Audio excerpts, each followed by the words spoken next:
These words come from notebooks my mother left behind. I found them after she passed. There have been moments in my life when the right words seem to arrive at exactly the right time. Not dramatically, not as some big sign, usually very quietly.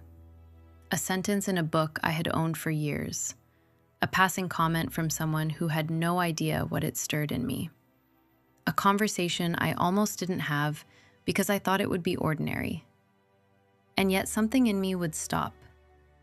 Not because I had suddenly found the answer to my life, but because something had been named that I had been living without language for. I used to think guidance would look bigger than that.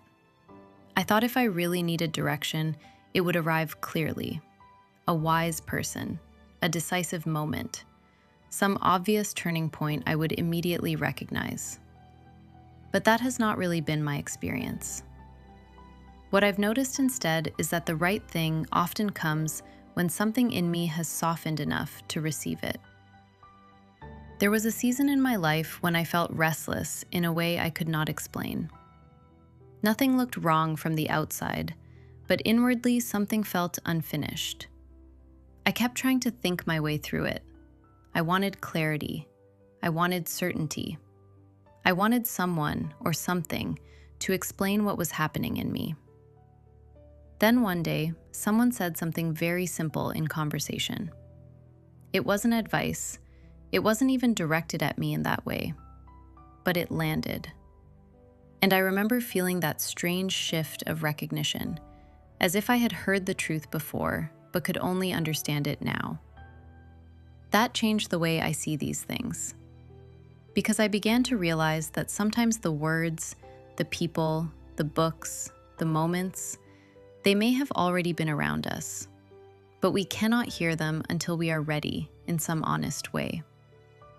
And I think that matters for people who feel lost or uncertain. Sometimes we are waiting for some perfect teacher, some perfect answer, some dramatic sign.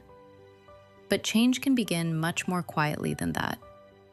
It can begin with becoming open, with admitting you do not know, with paying attention to what keeps returning, the sentence that stays with you, the conversation you cannot forget, the discomfort that keeps asking you to look deeper.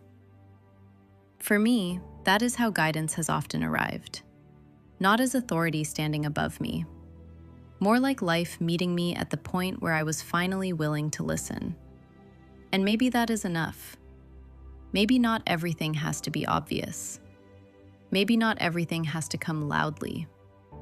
Maybe sometimes the right thing has been near us for a long time, waiting for the moment we can finally receive it.